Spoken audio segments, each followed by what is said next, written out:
चलिए सभी को गुड आफ्टरनून, जितने भी स्टूडेंट मुझसे जुड़े हों, very very good afternoon all of you. Time हो गया है, सभी लोग समय से आइए। टाइम हो गया है, सभी लोग आइए। और करंट अफेयर का जो सेशन लेके मैं चल रहा था, जो पार्ट लेके चल रहा था, उसी पार्ट को मैं आगे आज कंटिन्यू करूंगा। ठीक है, तो जो पार्ट चल रहा था उसी पार्ट के आगे कंटिन्यू आज होगा। और करंट अफेयर समसामयिक देख ही रहे हैं कि आपका मेंस चल रहा है, कई जगह इंटरव्यू चल रहे हैं, और कई जगह प्रीलिम्स के भी पेपर हो रहे हैं। तो आने वाले जो भी परीक्षाएं आपकी होने के लिए, सबके लिए ये महत्वपूर्ण रहेगा। तो चलिए हम बात कर लेते हैं करंट अफेयर के अगले सेशन पे। ठीक है, आने वाले समय में मैराथन सेशन भी लेके आने वाला हम बहुत जल्दी। 17 तारीख को एक हाफ मैराथन मैराथन होगा मेरा। उसके बाद जब भी मैराथन होगा ऑलरेडी आप लोग को बता दिया जाएगा, स्ट्रेटजी पे भी क्लासेज होंगे। तो चलिए, जो पार्ट अभी लेके सीरीज चल रहा हूँ करंट अफेयर का, उसी पार्ट पे हम लोग आगे डिस्कशन कर लेते हैं।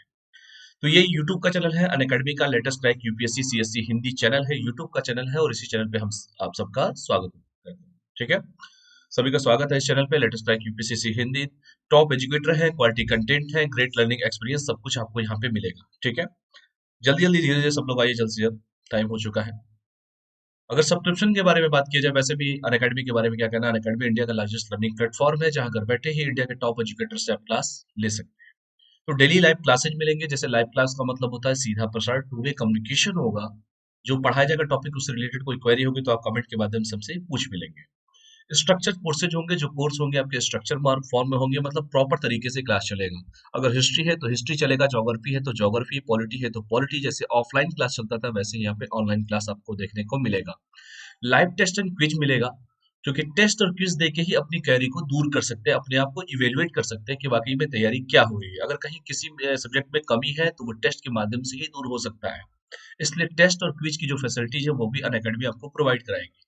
और अनलिमिटेड एक्सेस होगा। अनलिमिटेड एक्सेस का मतलब यही होता है कि सपोज दैट आप किसी कारणवश कोई भी एजुकेटर का लाइव क्लास नहीं भी कर पाते हैं, तो वो जो लाइव क्लास होगा वो आपके मोबाइल में स्टोर हो जाएगा, और आप कितनी बार भी चाहे उस वीडियो को देख सकते हैं। कोई रिस्ट्रिक्शन नहीं है ऑफलाइन की तरह कि एक बार हम क्लास नहीं गए तो दोबारा क्लास करने का मौका नहीं है। यहाँ पे तो आप कितनी बार भी चाहे उतनी बार भी क्लास कर सकते हैं, जब तक आपका सब्सक्रिप्शन है तब तक क्लास होगी आपकी। तो ये सबसे बड़ा बेनिफिट है आपका।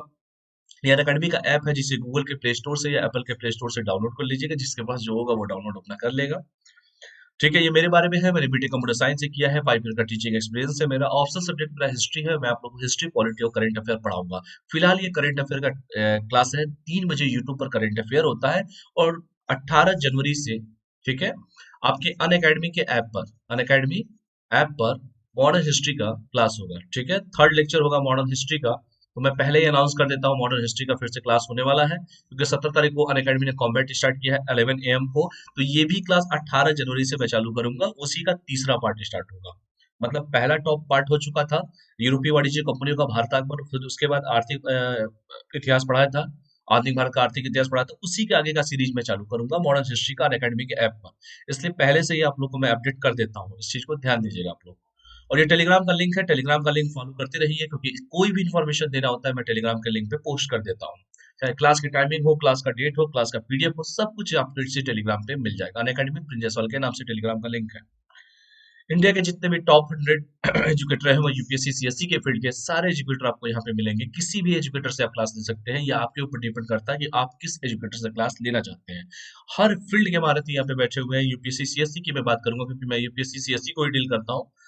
जितने भी टॉप एजुकेटर हैं, किसी से भी क्लास आप ले सकते हैं। सब्सक्रिप्शन लीजिए, क्लास लीजिए अपना। दो तरह के प्लान है, एक प्लस प्लान है आपका, प्लस का प्लान होता है, दूसरा प्लान होता है आइकॉनिक का प्लान होता है। यूपीसी सीएससी जीएस जीएस का सब्सक्रिप्शन के बारे में अगर मैं बात करूं, ये प्लान 1 महीने का भी है, 3 महीने का, 6 महीने का, 12 महीने का, 24 महीने का और 36 महीने का। और यूपीएससी की तैयारी तो सच्चाई तो यही है कि 1 से 1.5 साल तो लगता ही है। तो 1 ईयर का अगर मैं प्लान के बारे में बात करूँ तो 49,500 पे करना पड़ेगा आपको। लेकिन अगर कोड यूज करेंगे PJ01, 10% डिस्काउंट हो जाएगा। और 10% डिस्काउंट के बाद आपको पे करना है 44,550 रुपए। ठीक है, ये कोड कहीं पर भी एप्लीकेबल है, 44 PJ01 जो है। इसमें आपको बेनिफिट मिलेगा कि लाइव क्लास होंगे, टेस्ट सीरीज मिलेगा, अनलिमिटेड प्रैक्टिस मिलेगा, स्ट्रक्चर शेड्यूल मिलेगा। ये प्लस अगर सब्सक्रिप्शन लेते हैं तो आपको ये बेनिफिट मिलेगा। दूसरा प्लान है आइकॉनिक का प्लान है। ये भी प्लस वाला जितना फीचर्स है वो तो मिलेगा ही मिलेगा, इसके साथ कुछ एक्स्ट्रा भी फीचर्स मिलते हैं। बताऊंगा क्या क्या है। ये भी 1 ईयर का है, 2 ईयर का है, 3 ईयर का है आइकॉनिक आपका। मैं आइकॉनिक पे बात कर रहा हूँ। आइकॉनिक का 69,500 1 ईयर का चार्ज है। कोड यूज करेंगे PG01, 10% डिस्काउंट, और 10% डिस्काउंट के बाद वनली पे 62,550। इसमें देखिए बेनिफिट क्या मिलेगा, ये चारों फीचर्स तो मिलेंगे मिलेंगे। Live class, test series, unlimited practice, structure schedule. इसके साथ ही साथ आपको पर्सनल कोच मिलेंगे, डेली मेंस क्वेश्चन प्रैक्टिस मिलेगा, स्टडी प्लानर मिलेंगे और पर्सनली आपको फीडबैक दिया जाएगा। तो ये मिलेगा आइकॉनिक की सब्सक्रिप्शन पे। और भी देखिए ऑप्शनल सब्सक्रिप्शन भी कुछ है अनअकैडमी का। वैकल्पिक विषय जिसे कहते हैं, वैकल्पिक विषय का चुनाव बड़ा इंपॉर्टेंट होता है, किसी के कहने पर नहीं, जो आपका मन करे वो वैकल्पिक विषय आपको चुनना है। ये 1 महीने का है, 6 महीने का, 12 महीने का, 24 महीने का और 36 महीने का। और सच्चाई यही है कि वैकल्पिक विषय जो होता है 6 से लेके 1 साल लग जाता है। 6 महीने से लेके अच्छे से पढ़ा जाए तो 6 महीने से लेके साल भर तक लग जाता है वैकल्पिक विषय को पढ़ने का। अगर 1 ईयर की चार्ज की बात करें 27,500 है। ये कोड यूज करेंगे PG01, 10% डिस्काउंट, और 10% डिस्काउंट के बाद जो पे करना है 24,750 आपको पे करना है। ये देखिए अनअकैडमी का कॉम्बैट स्टार्ट हो चुका है। मैंने आपको जैसे बताया था कि 3 जनवरी को भी कॉम्बैट आपका हुआ था, इसी साल की मैं बात कर रहा हूँ। आपका हर अल्टरनेट संडे को कॉम्बैट का पेपर होगा, अनअकैडमी का कॉम्बैट होगा, ऑल ओवर इंडिया लेवल पे होगा। ऑल ओवर इंडिया लेवल के जितने भी बच्चे होंगे सारे बच्चे आपके सामने फाइट करेंगे पेपर के माध्यम से। रैंकिंग बनेगी उनकी, ऑल ओवर इंडिया रैंकिंग बनेगी। रजिस्ट्रेशन करना होगा आपको, लिंक आपके डिस्क्रिप्शन बॉक्स में दिया हुआ है। रजिस्ट्रेशन के समय ये कोड है PJ01, इस कोड का यूज आप कर सकते हैं, क्योंकि कोई कोड पूछेगा, कोई चार्जेज आपको नहीं लिए जाएंगे। और ये जो पेपर बना है अनअकैडमी के इंडिया के बेस्ट एजुकेटरों द्वारा ये पेपर बनाया गया है। जैसा पेपर आप यूपीएससी में देखते हैं सेम लेवल का पेपर, उसी पैटर्न का पेपर जो है आपको यहाँ पर देखने को मिलेगा। इसलिए अधिक से अधिक संख्या में आप अनअकैडमी का कॉमेंट ज्वाइन कीजिए और पेपर को दीजिए आपको, ठीक है। उससे होगा क्या कि जो भी कमियां होंगी वो कुछ कमियां पता चलेंगी आपको, समय है, मौका मिला है, आपको सुधारने का मौका मिलेगा। इसलिए 17 जनवरी को आपका पेपर होगा, 11 AM को पेपर होगा, 45 मिनट का टेस्ट होगा, 60 क्वेश्चन होंगे आपके, 13 टोटल कॉम्बैट होंगे आपके, 6 सेक्शन होगा, रिलेटिव स्कोरिंग होगा और अल्टरनेट संडे को पेपर होगा। जैसे मैंने कहा 3 जनवरी को हुआ था, 10 को नहीं हुआ था, फिर 17 को होने वाला है। तो याद रखिएगा 17 जनवरी। रैंक 1 to 3 मिलेगा। अगर मान लीजिए किसी भी बंदे का आता है 1 to 3 रैंक, तो उसको 3 महीने का UPSC CSC GS plus subscription मिलेगा।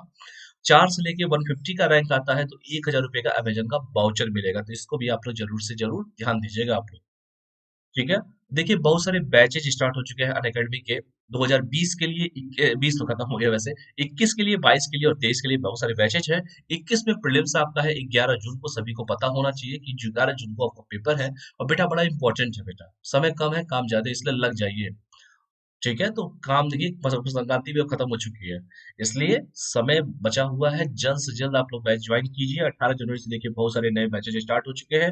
अगर किसी को 6 महीने का बैच स्टार्ट करना है तो देखिए बहुत सारे बैच है, 6 मंथ के बैच है। इसमें पूरा प्रीलिम्स ओरिएंटेड आपको पढ़ाया जाएगा, पूरा पेपर का एनालिसिस कराया जाएगा। जिस तरीके से पेपर क्वेश्चंस में पूछे जाते हैं, पेपर में पूछे जाते हैं क्वेश्चंस, उस तरीके से आपकी तैयारी करवाई जाएगी। 6 मंथ का बैच है। ये देखिए लक्ष्य 2021 के नाम से है। एडिप्शन देखिए एक्सेप्शन एडिशन 2021 के नाम से 6 महीने का बैच है। बाइलिंगुअल बैच भी होगा, इंग्लिश में भी होगा, हिंदी में भी होगा। 2 तरह के बैचेज आपके होंगे, इसको ध्यान दीजिएगा। और ये देखिए 2022 के लिए भी complete batch course for UPSC CSC 2022, इसके लिए भी देखिए बहुत सारे बैचेज स्टार्ट हो चुके हैं। बाइलिंगुअल भी है, हिंदी में भी है, इंग्लिश में भी है। तो जिसको 22 में पेपर देना है 22 की तैयारी करें, और 23 को भी जिसको पेपर देना है वो भी देखिए 18 जनवरी को ही में सारे बैचेज स्टार्ट हो रहे हैं, 20 21 वाले, 22 वाले और 23 वाले। ये भी देखिए 2 ईयर का कंप्लीट बैच होगा, 2 ईयर का। ये भी 2 ईयर का बैच है, 2 ईयर का बैच है। इंग्लिश में है ये आपके बैचेज है, हिंदी में भी मिलेंगे, इंग्लिश में भी मिलेंगे, बाइलिंगुअल बैच भी मिलेंगे। और यहाँ पे देखिए एनसीईआरटी के भी बहुत सारे बैचेज स्टार्ट हो चुके हैं, इसलिए किसी में भी एनरोल करा के आप अपनी क्लास को कंटिन्यू कर सकते हैं। तो ठीक है। अगर बात किया जाए यूपीएससी सीएससी के ऑप्शनल प्लस का, अगर कोई लेता है बंदा ऑप्शनल प्लस वाला लेता है, और जीएस अगर आइकॉनिक का लेता है, तो उसकी जो 1 ईयर की फी होगी वो होगी 88,705, दोनों को मिला के बता रहा हूँ मैं। कोड यूज कर लेगा PG01, 10% उसका डिस्काउंट हो जाएगा। अगर दोनों ही प्लस लेता है, मतलब जीएस भी प्लस ऑप्शनल भी प्लस, तो जो 1 ईयर का चार्ज है 70,103 है। कोड यूज कर लेगा, 10% उसको डिस्काउंट मिल जाएगा। तो ये रहा अनअकैडमी का। देखिए आइकॉनिक का प्राइस आपका 25 जनवरी का बहुत इंपॉर्टेंट डे है। 25 जनवरी को क्या मनाया जाता है, थोड़ा सा हमें कमेंट करके आप लोग बताइएगा। 25 जनवरी क्यों इंपॉर्टेंट है, तो आइकॉनिक का प्राइस उस दिन बढ़ने वाला है। बाकी 25 जनवरी क्यों मनाया जाता है ये कमेंट करके बताइएगा, पेपर में पूछा भी हुआ है। तो आज हम सबसे पहला जो टॉपिक पढ़ेंगे, गला बैठा हुआ है बेटा, इसलिए जाड़े का दिन है, ठंड का समय है, और गला बैठ गया है, इसके लिए तो खैर कुछ किया जा नहीं सकता, गर्म पानी ही पिया जा सकता है। तो सबसे पहला देखिए टॉपिक भी ऐसा लिया हो, दक्षिणी चीन सागर, चाइना की कुछ खुरापात बताऊंगा इसमें क्या क्या चाइना किया है। तो चलिए हम बात करते हैं साउथ चाइना सी के बारे में। चर्चा में क्यों है? साउथ चाइना सी, आपको पता होगा कि दक्षिणी चीन सागर पे चाइना अपना दबदबा कायम रखना चाहता है। वो कहता है कि नहीं, ये मेरा है। और सारी बहुत इंपॉर्टेंट प्लेस है वो दक्षिणी चीन सागर, साउथ चाइना सी। और इत्तेफाक तो देखिए, बहुत सारे देश जो है वो उस पे अपना कहते हैं कि हमारा हक है इस पे। और देखिए, अमेरिका ने भी अब देखिए कुछ करना चालू कर दिया है, क्योंकि अमेरिका में नए राष्ट्रपति का आगमन हो चुका है। पुराने वाले चले गए हैं, नए वाले आ चुके हैं। तो हम बात करेंगे साउथ चाइना सी पर, ठीक है, दक्षिणी चीन सागर पर। हाल ही में अमेरिका ने दक्षिणी चीन सागर में अपने समुद्री बलों को एकत्रित रूप से तैनात करने का निर्णय लिया है। किसने लिया है? अमेरिका ने लिया है। क्या किया है इसने? अपने समुद्री बलों को इंटीग्रेटेड रूप से तैनात करने का निर्णय लिया है। अमेरिका ने लिया है दक्षिणी चीन सागर पर। अब बताइए, इतने तो ऑलरेडी पहले से लोग वहां पे बैठे हुए थे। बहुत सारे देश, कंट्री अपना हक कर दिए कि हमारा यहाँ तक अधिकार है इस पे। अब अमेरिका ने भी कहा कि भैया हम भी पीछे बैठे, हम भी कुछ करना है हमको। तो इसने भी क्या किया है? अपने समुद्री बलों को एकीकृत रूप से तैनात करने का निर्णय लिया है। आगे देखते हैं क्या होता है। दक्षिणी चीन मॉर्निंग पोस्ट एससीएमपी के अनुसार दक्षिणी चीन सागर में चीन के प्रभाव का मुकाबला करने के लिए अमेरिका ने अगले एक दशक में अमेरिकी नौसेना, यूएस नेवी, मरीन क्रॉप्स और कोस्ट गार्ड सहित अपने समुद्री बलों को एकीकृत रूप से तैनात करने की योजना की घोषणा की है। आपको पता है ना कि अमेरिका चाइना के द्वारा तरह तरह के हथकंडे वहां पे अपनाए जाते हैं। उसी के जो हथकंडे अपनाए जा रहे हैं, जो दबदबा वहां पे वो कायम करने की कोशिश कर रहा है, उसी के विरोध में, उसी का मुकाबला करने के लिए अमेरिका देखिए अपने एक टेंडेंसी खेल रहा है। और आपको पता है अमेरिका के बारे में, ये कैसे खेलता है? अभी कल ही के पेपर में, कल वीडियो में आपने बताया था मैंने आप लोगों को, कि कैसे उसने, गूगल ने कैसे क्या किया और चाइना के लिए जो बनाया था उसने, आर्टिफिशियल इंटेलिजेंस के बारे में जब मैं पढ़ा भी रहा था आपको। तो वही सब चीजें हैं, मैं आपको यहाँ पे बताऊंगा भी कि चाइना इतना आसान नहीं है चाइना और अमेरिका को समझना। ये दोनों के दोनों बहुत पहुंचे हुए हैं। ये वही अमेरिका है, जब मैं बार बार ये बात शब्द कह चुका हूं आप लोगों से, ये वही अमेरिका है जब हमें परमाणु परीक्षण करना था तो हमें नहीं करने दिया जाता था। लेकिन धन्यवाद करिए हमारे पूर्व प्रधानमंत्री स्वर्गीय श्री अटल बिहारी वाजपेयी साहब का, उनके दृढ़ इच्छा शक्ति ने। और उस समय जो देश के missile man of India doctor APJ Abdul Kalam sahab का धन्यवाद हम लोग करें, कि हमने परीक्षण करके दिखाया भी और अमेरिका को बताया भी कि भैया हम वो पहले वाले नहीं है कि हम शांति से चुपचाप बैठे रहे, आप जो कहें हम आपकी बात का पालन करें। तो हमने परमाणु परीक्षण किया और अमेरिका को कहा, पूरी दुनिया को दिखा दिया कि हम में भी दम है, हम भी कुछ कर सकते हैं। तो ये अमेरिका और चाइना को समझना, देखिए जब आपको इंटरनेशनल रिलेशन जब आप पढ़ेंगे तो पढ़ाया जाएगा आपको, आपके टीचर पढ़ाएंगे कि इंडिया और पाकिस्तान में क्या संबंध है, कौन कौन सा बंटवारा हुआ है।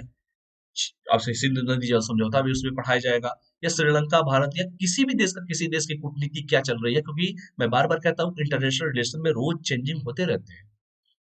और मैंने उसी समय कहा, अभी अभी आपसे कहा कि पोखरण परीक्षण जब हम लोगों ने किया, तो उसके बाद अमेरिका की थोड़ी तानाशाही थोड़ा कम हुई, थोड़ा लेवल पे आया। आज तो वही अमेरिका को देखिए, जिस देश ने हमारे देश की पीएम को, जब वो मुख्यमंत्री हुआ करते थे, प्रधानमंत्री नरेंद्र मोदी जी, तो उनको वीजा नहीं देता था।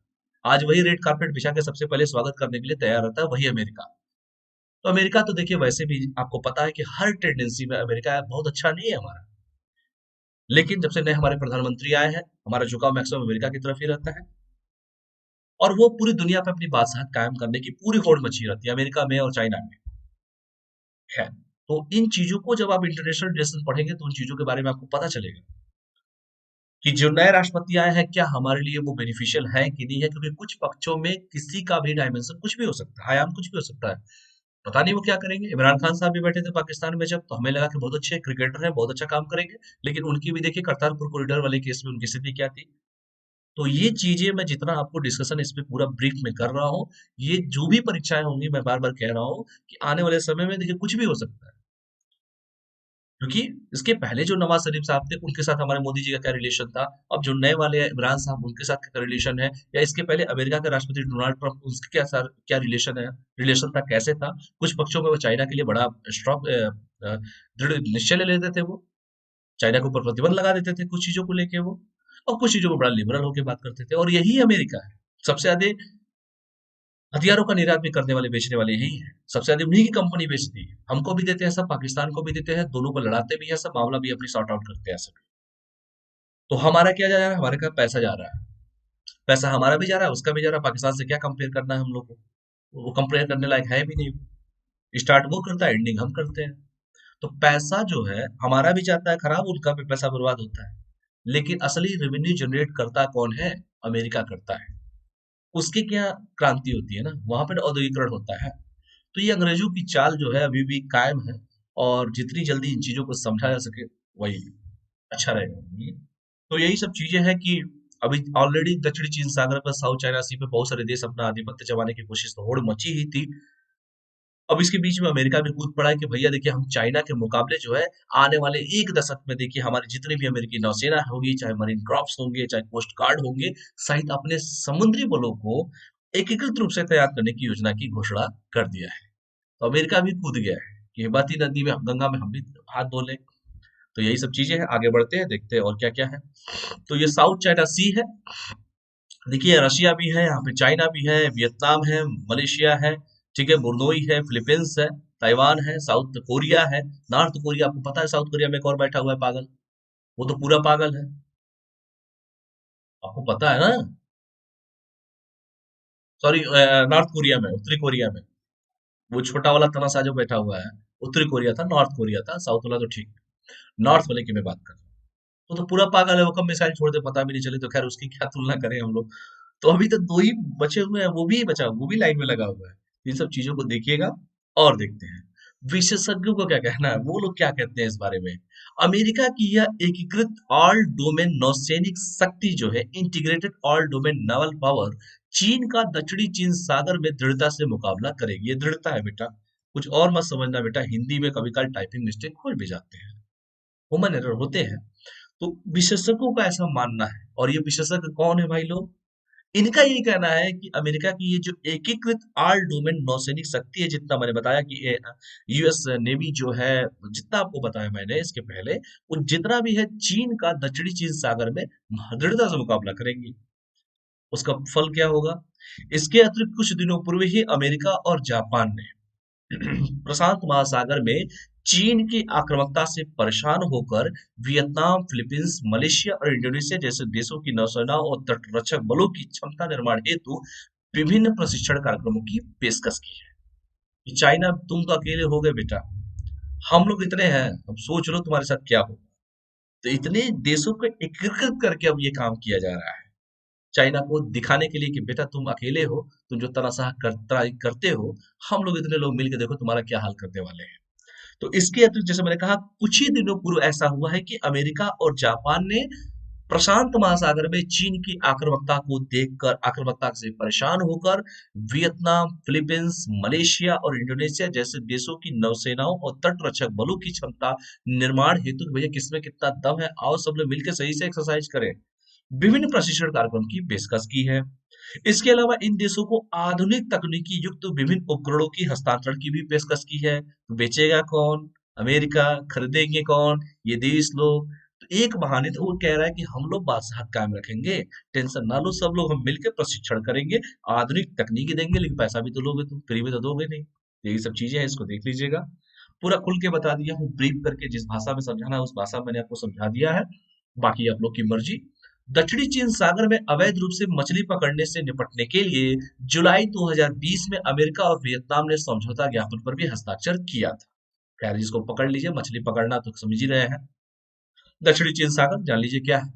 दक्षिणी चीन सागर एक सीमांत सागर है जो प्रशांत महासागर का हिस्सा है, ठीक है, जिसमें करीमाता, फार्मोसा जलद मरुस्थल और मलक्का जैसे क्षेत्र सम्मिलित हैं, और यह एशिया के दक्षिणी पूर्व में और प्रशांत महासागर के पश्चिमी तट पर स्थित है। तो इसलिए बड़ा इंपॉर्टेंट प्लेस भी है, जिसको भी आप लोग देख सकते हैं। बाकी जितनी अंदर की कहानी थी, वो कहानी मैं आप लोग को बता चुका हूँ कि दक्षिणी चीन सागर क्या है, एक सीमांत सागर है, सीमांत है, जो प्रशांत महासागर का ही एक हिस्सा है, और जिसमें मैंने कहा कि करीमाता व फार्मोसा जलमरुस्थल और मलक्का जैसे क्षेत्र सम्मिलित है, और एशिया के दक्षिण पूर्व में, एशिया जिसमें हम लोग रहते हैं, और दक्षिण पूर्व में और प्रशांत महासागर के पश्चिमी तट पर स्थित है। इसलिए बड़ा इंपॉर्टेंट प्लेस है दक्षिणी चीन सागर, साउथ चाइना सी। दरअसल देखा जाए तो दक्षिणी चीन सागर प्रशांत महासागर में सिंगापुर से लेकर ताइवान की खाड़ी तक लगभग 3.5 मिलियन वर्ग किलोमीटर क्षेत्र में विस्तृत है। बहुत बड़ा विशाल क्षेत्र है और इस क्षेत्र का अपना एक महत्व भी है। और मैंने कहा कि इतने सारे देश जो है आग गड़ा के बैठे हुए हैं सर, और ये बहुत इंपॉर्टेंट प्लेस है, इसलिए सभी देश लगे हुए हैं, होड़ मची हुई है कि भैया हमारा अधिकार है, हमारा अधिकार है। महत्व देखिए क्यों है कि दक्षिणी चीन सागर का सामरिक महत्व काफी अधिक है, क्योंकि दक्षिणी चीन सागर प्रशांत महासागर और हिंद महासागर के बीच स्थित बेहद अहम कारोबारी इलाका भी है। तो ये कौन कौन है? प्रशांत महासागर और हिंद महासागर के बीच, प्रशांत और हिंद दोनों के बीच का स्थित बेहद अहम कारोबारी इलाका भी है। और दुनिया के कुल समुद्री व्यापार का 20% हिस्सा यहीं से गुजरता है। और बताओ, जो भी समुद्र के रास्ते व्यापार होगा, अगर मान लीजिए 20% मतलब 100 का 20%, 1/5 होता है, अगर वही मान लीजिए उस एरिया से होकर गुजरता है, तो उसका तो अपना एक सामरिक महत्व है। और चाइना की पॉलिसी तो आपको पता है कि मोतियों की माला रिंग ऑफ फायर की तरफ चारों तरफ से घेरने पे वो लगा हुआ है। उसका काम ही यही है कि सबको पैसा दे के अपनी तरफ मिलाना। जैसे पाकिस्तान को देख लीजिए कैसे किया है उसने। चीन पाकिस्तान आर्थिक कॉरिडोर देखिए, पूरा का पूरा पैसा पाकिस्तान का, चाइना का लगा हुआ है। और वो चीन पाकिस्तान आर्थिक कॉरिडोर जो बन रहा है, वो पीओके से होकर गुजरता है और कहीं ना कहीं से पाकिस्तान ऑक्युपाइड कश्मीर से होकर गुजर रहा है। तो हमारे लिए सुरक्षा के दृष्टि से कहीं ना कहीं खतरा उत्पन्न जरूर करेगा वो। इसलिए हम उस पे कई बार उस पे रोक भी लगाए हैं। हमने अपनी नाराजगी भी जताई है कि देखिए ये गलत हो रहा है। लेकिन कई सारे देशों को आप देख लीजिए, नेपाल को देख लीजिए, आप श्रीलंका को देख लीजिए, हर जगह वो पैसा देके उनका मुंह बंद कर, बांग्लादेश को देख लीजिए, मालदीव को देख लीजिए। तो हर देश में कहीं ना कहीं उसका खुरापात चालू रहता है। तो ये सब चीजें हैं कि ये जो दक्षिणी चीन सागर का सामरिक महत्व, जैसे मैंने बताया, बहुत ही इंपॉर्टेंट प्लेस है वो। और दक्षिणी चीन सागर की सबसे बड़ी खूबसूरती यही है कि प्रशांत और हिंद के बीच का क्षेत्र है वो। और यहाँ पे कारोबार जो है 20% यहीं से होता है भाई, 20 से गुजरता है, यहीं से जाओगे कोई, कहीं आपको जाना हो घूम फिर के इधर से जाना पड़ेगा। तो 20% जब एरिया समुद्र का लेके बैठ जाएगा, मान लीजिए व्यापार का रास्ता ही वही है, तो कितना इंपॉर्टेंट प्लेस है। तो इसीलिए सबकी होड़ मची हुई है। और अमेरिका क्यों छोड़ेगा? अमेरिका को भी लगा कि भाई हम भी आ जाएं, सबको कैप्टन बन के हम ही खेल लें। तो यही सब चीजें हैं। देखिए दक्षिणी चीन सागर, चलिए और भी बात कर लेते हैं। यह क्षेत्र, जैसे मैंने कहा कि 2020 में एग्रीमेंट भी हुआ है, मत्स्य संसाधन से परिपूर्ण है। मछली, मत्स्य पालन, मत्स्य संसाधन से परिपूर्ण है ये क्षेत्र, जो दक्षिणी पूर्वी एशिया में लाखों लोगों की खास सुरक्षा के लिए महत्वपूर्ण भी है। ये भी इंपॉर्टेंट प्लेस है। जब 20% व्यापार का रास्ता है उधर से गुजरता है, तो वैसे ही वो इंपॉर्टेंट प्लेस हो जाता है। माना जाता है कि सीबेट के नीचे विशाल तेल और गैस का भंडार है, जो इसे आर्थिक रूप से मजबूत बना महत्वपूर्ण बनाता भी है। बताइए। और दक्षिणी चीन सागर में 11 बिलियन बैरल प्राकृतिक तेल के भंडार है और 190 ट्रिलियन क्यूबिक फीट प्राकृतिक गैस के भंडार है, जिसे 280 ट्रिलियन क्यूबिक फीट होने की संभावना भी व्यक्त की गई है। बता, इतना इंपॉर्टेंट प्लेस कैसे कोई छोड़ देगा? और ये क्षेत्र ऐसा है जहां से हर वर्ष $5 ट्रिलियन मूल्य का अंतर्राष्ट्रीय व्यापार संभव होता है। सोचिए, यहाँ इतना इंपॉर्टेंट प्लेस है। चाइना बार बार वहां पे बदमाशी करने की कोशिश करता है, लेकिन कई सारे नियम है, कई सारे कानून है, आगे इस पर चर्चा भी हम करेंगे। इसके साथ ही साथ चीन का लगभग 80% ऊर्जा आयात और चीन का कुल व्यापार का लगभग 39.5% दक्षिणी चीन सागर से होकर गुजरता है। ये भी परेशान है। और दरअसल चीन को प्राकृतिक तेल की आपूर्ति मध्य पूर्व से होती है, और यह मलक्का जलमरुस्थल के रास्ते से होकर गुजरता है, जो आपको ऑलरेडी बता चुका हूं। और अक्सर अमेरिका चीन को यह चेतावनी देता है कि वो मलक्का जलमरुस्थल को ब्लॉक कर देगा, जिससे चीन की ऊर्जा आपूर्ति रुक जाएगी। इसीलिए चीन दुनिया भर के अन्य देशों में अपनी ऊर्जा सुरक्षा को लेकर सजग और आक्रामक हुआ है। तो चाइना ने भी कह दिया और अमेरिका ने भी सुना दिया कि भैया देखो, हम रास्ता रोक देंगे, इसने कहा कोई दिक्कत नहीं है, तो हम इस पे अब कब्जा ही कर लेंगे। तो ये भी चीजें हैं। तो कहीं न कहीं दोनों की तानाशाही के बीच में ये सब चीजें हो रही हैं। जैसे मैंने कहा कि मलक्का जलमरुस्थल को ब्लॉक कर देगा अमेरिका, जिससे चीन जो हो की ऊर्जा आपूर्ति रुक जाएगी। क्योंकि चीन जो होता है वो दुनिया भर के अन्य देशों में अपनी ऊर्जा सुरक्षा को लेकर सजग है, और सभी जानते हैं कि वो कहाँ से लेता है। मध्य पूर्व से इसकी आपूर्ति होती है, तो इसको भी ध्यान से आप लोग पढ़ लीजिएगा। यही कारण है कि चीन को दक्षिणी चीन सागर में अपने भू आर्थिक और भू सामरिक हित दिखाई देते हैं, साउथ चाइना सी में। तो चाइना भी लगा हुआ है, सारे देश लगे हुए हैं। मैंने कहा मैक्सिमम देशों का नाम जो बताया आपको, और 20% सोचिए व्यापार उधर से ही होकर गुजरता है। इतना इंपॉर्टेंट प्लेस है। विवाद क्या था? विवाद पे चलिए चल लेते हैं। दक्षिणी चीन सागर विवाद क्या था? दक्षिणी चीन सागर विवाद दुनिया के सबसे बड़े महासागरीय विवादों में से एक है, ऐसा माना जाता है। और चीन व दक्षिणी पूर्वी एशियाई देशों जैसे वियतनाम है, इंडोनेशिया, मलेशिया, ब्रुनई, फिलीपींस आदि के बीच दक्षिणी चीन सागर के विभिन्न क्षेत्रों यहाँ स्थित द्वीपों स्पार्टले और पारासिल द्वीप को लेकर विवाद फंसा है। अब इतने देश भी है, इतने द्वीप भी है, सभी सब विवाद में फंसे हुए हैं सब। सबको लगता है कि हमको मिल जाएगा तो हम ही भाई जाहिर सी बात है, रास्ता ही रोक लेंगे सब, तो जाएगा किधर से। इसीलिए ये विवाद का विषय अभी भी बना हुआ है। तो देखते हैं और भी क्या है इसमें। दक्षिणी चीन सागर, देखिए कंबोडिया है, ये वियतनाम है, ये देखिए लाओस है, ठीक है, ये साउथ चाइना सी है आपका, ये देखिए बीच में। तो देख रहे हैं ना, कई सारी समस्याएं उससे गुजर रहा है दक्षिणी चीन सागर।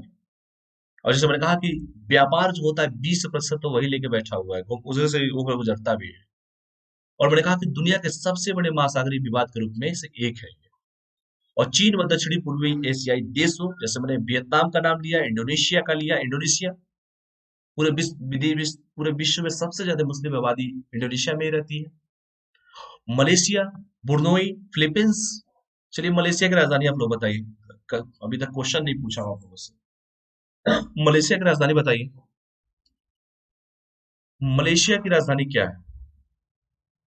मलेशिया एक देश है, उसकी राजधानी क्या है बताइए। एक जहाज क्रैश भी किया था, जहाज का नाम क्या है कोई बता सकता है? बहुत पहले की बात है, 4-5 साल पहले की बात है। इंडोनेशिया सभी लोग जानते हैं, यहाँ मसालों के लिए फेमस है। और इंडोनेशिया की राजधानी क्या है ये भी बताइए, और सबसे ज्यादा मुस्लिम आबादी किस देश में रहती है ये भी बताइए, ठीक है। वियतनाम जानते ही हैं। खैर, तो ये इन चीजों को लेकर विवाद है। क्वेश्चन का आंसर आप लोग जरूर दीजिएगा, जितने भी देश है कम से कम उसकी राजधानी जरूर जानिए, क्योंकि बार बार काम भी देगा। आसियान देशों में भी काम देगा, आसियान के 10 देश जो है कौन कौन सम्मिलित है ये भी काम देगा उसमें। तो इंटरनेशनल रिलेशन जब आप पढ़ेंगे तो इन शब्दों का आपको मिलेगा ये सब चीजें, और तब आपको समझ में आएगा कि किस देश से कैसा रिलेशन है और पुराने क्या एग्रीमेंट हो चुके हैं हमारे देश के और उनके देश के बीच में। ठीक है, तो इस चीजों को देखिएगा। चीन ने दक्षिणी पूर्वी एशियाई देशों के अनन्य आर्थिक क्षेत्र ईईजेड जिसे कहते हैं में अतिक्रमण कर वह अपनी संप्रभुता के दावों के लिए 9 स्थानों पर डैशबोर्ड या चिन्ह लगाकर विवाद को बढ़ा दिया है, और इसलिए इस विवाद को 9 डैश लाइन विवाद भी कहा जाता है। वही देखो इकोनॉमिक, ठीक है, तो इकोनॉमिकली देख रहे हैं कितना इंपॉर्टेंट प्लेस है वो, अगर आर्थिक अर्थव्यवस्था की दृष्टि से देखा जाए, ठीक है। तो वो कर क्या रहा है, चीन ने दक्षिणी पूर्वी एशियाई देशों के अनन्य आर्थिक क्षेत्र में अतिक्रमण करके, जबरदस्ती करके वो अपनी संप्रभुता के दाव के लिए 9 स्थानों पर डैशबोर्ड या चिन्ह लगाकर विवाद को बढ़ा दिया है, और इसीलिए इस विवाद को 9 डैश लाइन विवाद भी कहा जाता है। और ये पेपर में लगातार पूछा गया है, इसको ध्यान दीजिएगा। और चीन का ये जो 9 डैश लाइन जो है, United Nation Convention of the law of sea जिसे अनक्लॉज कहते हैं, अनक्लॉज 1982 के एक्सक्लूसिव इकोनॉमिक जोन की मान्यता का खंडन करता है, ठीक है। तो ये ध्यान से आप लोग पढ़ लीजिएगा कि उसने तो भैया चिन्ह लगा दिए हैं, और जिस विवाद को हम 9 डैश लाइन कहते हैं, और ये 9 डैश लाइन जो है अनक्लॉज के एक्सक्लूसिव इकोनॉमिक जोन की मान्यता का खंडन करता है। इसके अतिरिक्त चीन की निगाह दक्षिणी पूर्वी एशियाई देशों के ईईजेड और साउथ चाइना सी के द्वीपों में पाए जाने वाले प्राकृतिक संसाधनों, प्राकृतिक तेल व गैस व मत्स्य संसाधनों पर भी है। तो चाइना का तो दिल इतना बड़ा है तो वो तो सबको समाहित करने पे लगा रहता है। वहां उसके बारे में हम लोग क्या कहें, जितना कहें उतना ही कम पड़ जाएगा। अभी कोरोना महामारी चल रही थी, चीन के वुहान से निकला, पूरी दुनिया जानती है इस बात को। उसने कहा कि नहीं जी हमारे क्या तो कुछ हो ही नहीं रहा था। एक बात बताओ, तुम्हारे क्या कुछ नहीं हो रहा था, सबसे ज्यादा पॉपुलेशन तुम्हारे क्या है। तो फिर एक बात बताओ कि इस पूरी दुनिया की जब स्थिति खराब थी, इकोनॉमिक खराब था, सब कुछ क्रैश हो गया था, तो आप बताइए कि ब्रह्मपुत्र नदी पर बात क्यों बना रहे थे? फिर क्या जरूरत पड़ गई थी बात बनाने की, इतनी जल्दीबाजी क्यों थी? पूरी दुनिया त्राहिमाम से गुजर रही है और आप बैठ के बात बना रहे हो। तो ये चीजें कहीं ना कहीं आपको दिखाती है कि आप वाकई में है क्या। और रही बात, मैंने आपको रिसेंटली कल ही आप लोग को पढ़ाया था कि जब संयुक्त राष्ट्र सुरक्षा परिषद में अस्थायी सदस्य भी है ये चाइना, वीटो पावर का हमेशा यूज कर देता है, पाकिस्तान के जितने भी आतंकवादियों को हम उजागर करने की कोशिश करते हैं हमेशा वीटो पावर को यूज कर देता है ये। तो ये कहीं ना कहीं समस्या तो पैदा करता ही है। तो इसलिए जो अनक्लाज है 1982 के एक्सक्लूसिव इकोनॉमिक जोन की मान्यता का खंडन करता है, और उसके साथ साथ चाइना जो है कि निगाह जो है दक्षिणी पूर्वी एशियाई देशों के ईईजेड और साउथ चाइना सी के द्वीपों में भी है, इंटरेस्ट है कि भैया प्राकृतिक संसाधन मिल जाएंगे, प्राकृतिक तेल और गैस भी मिल जाएगा हमको, और मत्स्य क्षेत्र पे भी अपना अधिकार हो जाएगा, तो यार और भी हम दुष्ट करेंगे, वैसा तो चाइना लगा ही रहता है हर चीज में। तो यही सब चीजें हैं। इसके साथ साथ दक्षिणी चीन सागर में चीन ने धीरे धीरे करके कई छोटे छोटे द्वीपों पर सैनिक अड्डे बना लिए थे। अमेरिका को बर्दाश्त हो नहीं रहा था कि भैया तुम कैसे कर लिए। आज हालात ये हो गए हैं कि दक्षिणी चीन सागर पर कई देश दावेदारी कर रहे हैं। जितने देशों का नाम बताया, उल्लेखनीय है कि चीन ने वर्ष 2016 में दक्षिणी चीन सागर पर मालिकाना हक के एक अंतर्राष्ट्रीय मध्यस्थता न्यायालय के निर्णय को मानने से इनकार कर दिया था। बताइए, इंटरनेशनल मध्यस्थता जो न्यायालय है, उसके निर्णय को इसने मानने से इनकार कर दिया। भैया आप कौन है, हम नहीं मानेंगे आपके नियम कानून को। इसके साथ ही साथ हेग का नाम आप लोगों ने सुना होगा। हेग स्थित परमानेंट कोर्ट ऑफ आर्बिट्रेशन ने फैसले में कहा था कि चीन अवैधानिक तरीके से दक्षिणी चीन सागर में फिलीपींस के जायज अधिकारों का उल्लंघन कर रहा है। फिलीपींस जिसकी राजधानी मनीला मनीला और चीन ने इस फैसले को सिरे से खारिज कर दिया। भैया हम ना मानते हैं आपके कानूनों को। एक अंतर्राष्ट्रीय न्यायालय आप है कौन कि जो हमको कहानी सुनाएंगे हम सुन लेंगे। आप चीन ने उनके फैसले को मानने से इनकार कर दिया कि भैया हम आपके फैसले को नहीं मानेंगे। आप जो भी कहानी सुनाएंगे हम नहीं मानेंगे। अब इतना इंपॉर्टेंट क्षेत्र है, हम छोड़ नहीं सकते हैं।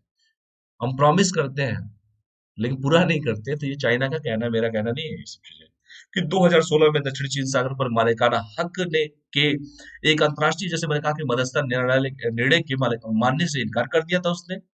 और तो और जो है क्या न्यायालय है उसमें परमानेंट कोर्ट ऑफ आर्बिट्रेशन जो फैसला आया था, उसमें चीन का अवैधानिक तरीके से दक्षिणी चीन सागर में फिलीपींस के जायज अधिकारों का उल्लंघन कर रहे हैं, ऐसा कहा गया था।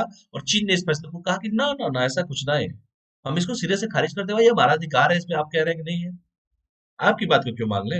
यही सब चीजें हुई उस समय। और दक्षिणी चीन सागर पर भारत का क्या मत है, हमारा भी तो कोई मत होना चाहिए ना, हमसे भी तो कोई पूछे। तो भारत दक्षिणी चीन सागर में स्वतंत्र व निर्बाध जल परिवहन हेतु सभी पक्षों से United Nation Convention of the law of the sea 1982 के सिद्धांतों को अपनाने का समर्थन करता है। तो भारत शुरू से ही कहा कि भैया तो लिबरल है, हम भैया जो कानून कहता है क्लॉज का हम उसको मानने के लिए तैयार है। अगर उसने कहा है कि चाइना का नहीं है तो नहीं है। गौरतलब है कि 2016 में भारत के विदेश मंत्रालय, तो 2016 में आपको पता होगा उस समय विदेश मंत्री सुषमा स्वराज जी थी ने भी आधिकारिक रूप से कहा था कि जिसे चीन दक्षिणी चीन सागर कह रहा है वो फिलीपींस सागर है। तो उस समय हमारी विदेश मंत्री जो थी वो सुषमा स्वराज जी थी, अब हम लोग के बीच में नहीं है। इस समय जयशंकर प्रसाद साहब है विदेश मंत्री। तो 2016 की बात है कि विदेश मंत्रालय ने आधिकारिक रूप से कहा था कि जिसे चीन जो है दक्षिणी चीन सागर कहता है, कह रहा है, वो फिलीपींस सागर है। भाई आप कहाँ से कह देते हो, आप तो अनक्लास के फैसले को भी नहीं मान रहे हो। तो यही सब चीजें थी, यही सब चला भी। तो मुझे उम्मीद है कि आप लोग को टॉपिक बड़े अच्छे से समझ में आया भी होगा। ठीक है, साउथ चाइना सी बहुत इंपॉर्टेंट प्लेस है, इसीलिए सभी के सभी देश इस पे लगे हुए हैं सर, कि हमारा हो जाए तो अच्छा होगा। अगला जो टॉपिक है, यहाँ तक कोई डाउट हो तो आप बता सकते हैं। एनजीटी के बारे में हम लोग बात करेंगे, नेशनल ग्रीन ट्रिब्यूनल के बारे में बात करेंगे, एनजीटी के अध्यक्ष कौन है, एनजीटी का काम क्या है, क्योंकि एनजीटी कई बार पेपर में पूछा गया है यूपीएससी में। और साउथ चाइना सी बेटा आज पढ़ो चाहे 10 साल तक पढ़ो, कभी भी पढ़ो, हमेशा ये आपको पेपर में देखने को मिलेगा। यहाँ तक इंटरव्यू में भी इससे क्वेश्चन पूछे। और अमेरिका ने अब कूद गया, वो तो एक दशक तक को आराम मचाने वाला, वो तो ऑलरेडी पहले से कह रहा है कि हम तो सारी की सारी वो फौज लगा देंगे, तुम्हारी अकड़ को हम शांत कर देंगे चाइना। यही सब चीजें हैं, देख लीजिएगा इसको। ठीक है, तो अगला जो टॉपिक है हमारा, नेशनल ग्रीन ट्रिब्यूनल, राष्ट्रीय हरित अधिकरण। इसके बारे में हम लोग पढ़ेंगे। तो इतना ज्वलंत मुद्दा हम लोग पढ़ने के बाद अब हम थोड़ा हरियाली और इन्वायरमेंट एंड इकोलॉजी के थोड़ा प्रोसेस में आगे बढ़े तो अच्छा होगा हम लोगों के लिए। तो चलिए हम बात करते हैं अगले टॉपिक पे, नेशनल ग्रीन ट्रिब्यूनल। ये ट्रिब्यूनल क्या है, एनजीटी क्या है, आखिर इसका क्या मतलब है, क्या काम है इसका, क्या संविधान में ये वर्णित है, इसके बारे में क्या संवैधानिक है कि गैर संवैधानिक है, क्या संविधान में इसका उल्लेख किया गया है, इसके अध्यक्ष कौन होते हैं, और नेशनल ग्रीन ट्रिब्यूनल का काम क्या है और इस समय क्यों चर्चा में है, थोड़ा सा इस पे हम लोग बात करें। चलिए, हाल ही में नेशनल ग्रीन ट्रिब्यूनल ने कहा है कि राज्य कानून से ऊपर नहीं है। तो राज्य जो है वो कानून से ऊपर नहीं है। State is not above the law. किसने कहा है? नेशनल ग्रीन ट्रिब्यूनल ने कहा है कि राज्य का कानून से ऊपर नहीं है। कानून सबके लिए बराबर होता है और सभी राज्यों का इसका पालन करना पड़ता है, क्योंकि इसके लिए संविधान बनाया गया है। मामला क्या था, ऐसा क्यों कर दिया एनजीटी ने? तो मामला, चलिए आते हैं तमिलनाडु पे। तो चलिए तब तक हम आपको बता ही रहे हैं पिछले आधे घंटे से। तमिलनाडु के इस समय सीएम कौन है और राज्यपाल कौन है, थोड़ा कमेंट करके आप हमको बताइए, जल्दी बताइए आप सभी के सभी तमिलनाडु के बारे में। गवर्नर कौन है यहाँ के तमिलनाडु के, और वहाँ के सीएम कौन है, किस पार्टी से है, कमेंट करके बताइए सभी लोग। तमिलनाडु की तमिलनाडु की राजधानी क्या है ये भी बता दो। तमिलनाडु के गवर्नर कौन है ये भी आप मुझे बता दो, और तमिलनाडु के इस समय वर्तमान में राज्यपाल कौन है आप ये भी बता दीजिए। कौन सी पार्टी सत्ता में है वहां पर, ये भी आप हमको जरूर कमेंट करके बताइए। ठीक है, जल्दी जल्दी आंसर दीजिए सभी के सभी। आंसर आंसर आंसर दीजिए आप सभी के सभी तब तक। आंसर आंसर दीजिए सभी लोग जितने भी स्टूडेंट जुड़े हो।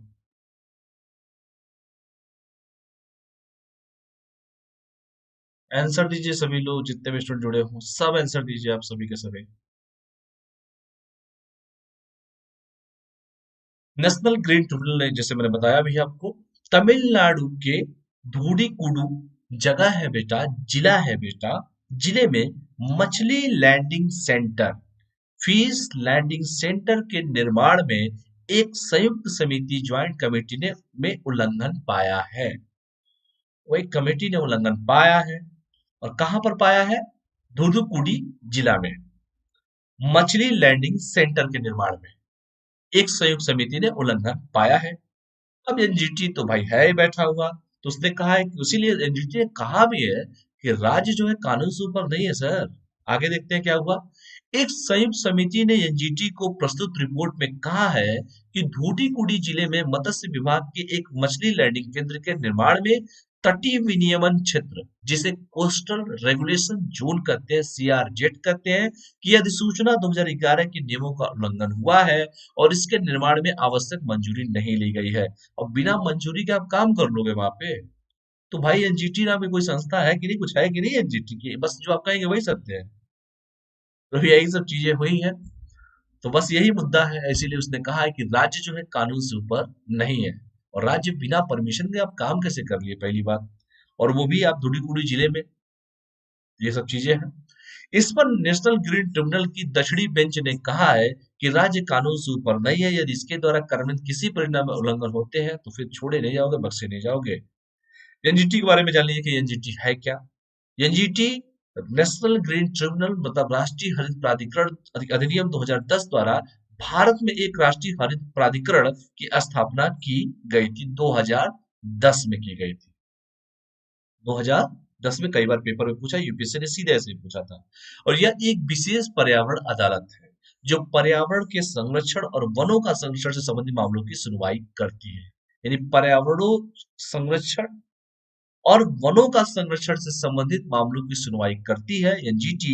और अधिग्रहण की प्रधान पीठ नई दिल्ली में है, और भोपाल, पुणे, कोलकाता और चेन्नई अधिग्रहण के अन्य 4 पीठे हैं। और यही चेन्नई वाला जो अधिग्रहण का पीठ है, उसी ने एक रिपोर्ट एनजीटी को दिया था कि देखिए सर, यहाँ पर जो है नियमों का अवहेलना किया जा रहा है और ये लोग मान नहीं रहे हैं, और जो कहा गया है उसमें कि बिना परमिशन से आप ये सब काम कैसे कर सकते हैं।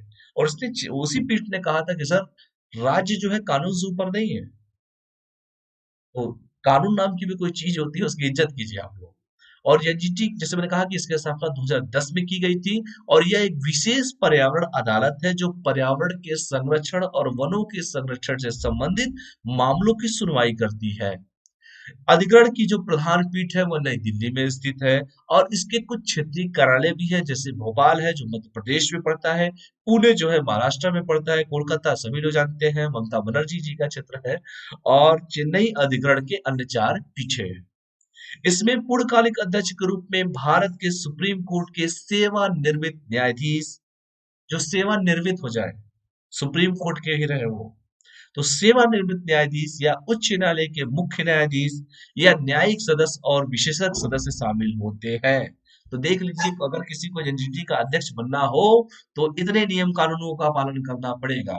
या तो आप भारत के सुप्रीम कोर्ट के सेवानिवृत्त न्यायाधीश हो, या उच्च न्यायालय के मुख्य न्यायाधीश हो, या न्यायिक सदस्य हो, या विशेषज्ञ सदस्य शामिल होते हैं, क्योंकि पढ़े लिखे लोगों की जरूरत होती है। तो बुढ़ापे में भी कुछ करना होता है, तो एनजीटी के अध्यक्ष आप लोग बन सकते हैं। तो इसको देख लीजिएगा आप लोग, नेशनल ग्रीन ट्रिब्यूनल, और यूपीएससी ने कई बार क्वेश्चन इस पे पूछा है। और देखिए, प्रत्येक श्रेणी में निर्धारित न्यायिक और विशेष सदस्यों की न्यूनतम संख्या 10 होती है और अधिकतम संख्या 20 होती है। तो याद रखिएगा, 10 और 20 के बीच में होती है, ठीक है, प्रत्येक श्रेणी में। अब हम बात करते हैं सीआरजेड, जो हम शब्द यूज किए थे कोस्टल रेगुलेशन जोन के बारे में, जो बात किए थे, क्योंकि कोस्टल एरिया ही है वो, तो उसके बारे में थोड़ा सा बात कर लेते हैं। इसका भी डाउट क्लियर हो जाएगा आप लोग का। भारत के तटीय क्षेत्रों के संरक्षण व सुरक्षा हेतु पर्यावरण वन एवं मंत्रालय द्वारा कौन से मंत्री जी है, बताइए आप लोग। मंत्री जी कौन है इस समय? पर्यावरण वन एवं मंत्रालय, कौन से मंत्री जी देखते हैं, केंद्रीय मंत्री कौन है? केंद्रीय मंत्री कौन है वर्तमान में इसमें? कमेंट करके बताइए जल्द से जल्द आप सभी के सभी, कौन है केंद्रीय मंत्री जी? जल्दी जल्दी आंसर दीजिए सभी के सभी। तो भारत के तटीय क्षेत्रों की जो भी कोस्टल्स एरिया है, संरक्षण एवं सुरक्षा हेतु पर्यावरण वन मंत्रालय द्वारा तटीय विनियमन क्षेत्र कोस्टल रेगुलेशन जोन अधिसूचना को जारी किया जाता है। ठीक है, यहां तक कोई डाउट तो नहीं होगा मुझे लगता है किसी को भी, तो इसको देख लीजिएगा। तो ये दूसरा टॉपिक आपका यहीं पर समाप्त होता है। तीसरा टॉपिक पे हम आते हैं, व्यापार नीति समीक्षा तंत्र पे आते हैं।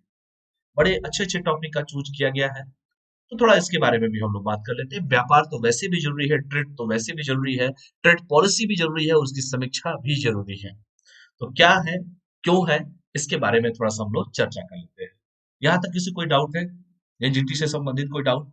एनजीटी क्या है, एनजीटी का काम क्या है, एनजीटी का हेडक्वार्टर कहाँ पर है, एनजीटी के सदस्य बनने, अध्यक्ष बनने के लिए क्या क्या नियम कानून होने चाहिए, क्या सुप्रीम कोर्ट के मुख्य न्यायाधीश चाहिए, क्या सुप्रीम कोर्ट के न्यायाधीश चाहिए, क्या उच्च न्यायालय के मुख्य न्यायाधीश चाहिए, कि कोई भी चल सकता है उसमें, क्या कोई विशेषज्ञ चल सकता है कि नहीं चल सकता है? तो नियम जितने भी है उसको देख लेना भाई। पेपर में इसी तरह फंसाता है कि सुप्रीम कोर्ट के मुख्य न्यायाधीश थे, कि सुप्रीम कोर्ट के सिर्फ न्यायाधीश थे। तो इस चीज को ध्यान से पढ़िएगा आप लोग। उच्च न्यायालय के मुख्य न्यायाधीश चाहिए कि उच्च न्यायालय के न्यायाधीश चाहिए, तो ये भी ध्यान से पढ़िएगा। क्या जिला न्यायाधीश कोई काम कर सकते हैं कि नहीं कर सकते, ये भी जान दीजिएगा। तो जो रूल एंड रेगुलेशन है उस चीज को आराम से पढ़िएगा। कौन सा एक्ट आया था, क्या संविधान में वर्णित है कि नहीं है, इसके हेडक्वार्टर कहाँ पर है, क्षेत्रीय कार्यालय कहाँ पर है, और उसने जो चेन्नई वाला जो केस आया उस केस में उसने क्या कहा है कि राज्य जो है कानून से ऊपर नहीं है। ठीक है, बाकी आराम से पढ़िएगा, कोई दिक्कत नहीं है इसमें।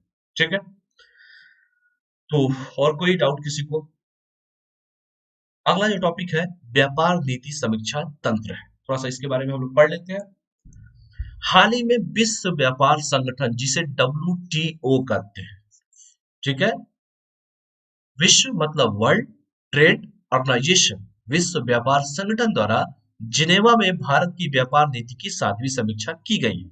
जिनेवा स्विट्जरलैंड, जिनेवा स्विट्जरलैंड में आयोजित भारत की 7वीं व्यापार नीति समीक्षा ट्रेड पॉलिसी रिव्यू टीपीआर के अंतिम सत्र में डब्ल्यूटीओ के सदस्यों ने 2015 के बाद से व्यापार और आर्थिक वातावरण में सुधार के लिए भारत द्वारा किए गए प्रयासों की सराहना की है। क्योंकि भारत जो है, अब वो भारत नहीं है, अब सारे के सारे देशों की जरूरत है भारत।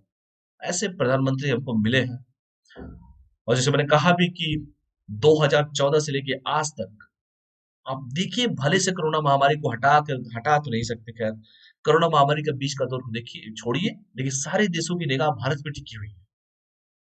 और आने वाले समय में भारत का झंडा तो वैसे भी बुलंद था, हर जगह हमारे हर देश में था, और आने वाले समय में हम भारतीय गर्व से कहेंगे कि यार, बहुत दिनों तक हम पर राज किए, अब आओ हमारे शरण में रहो, तुम लोग हल्के में मत लिया करो हमको।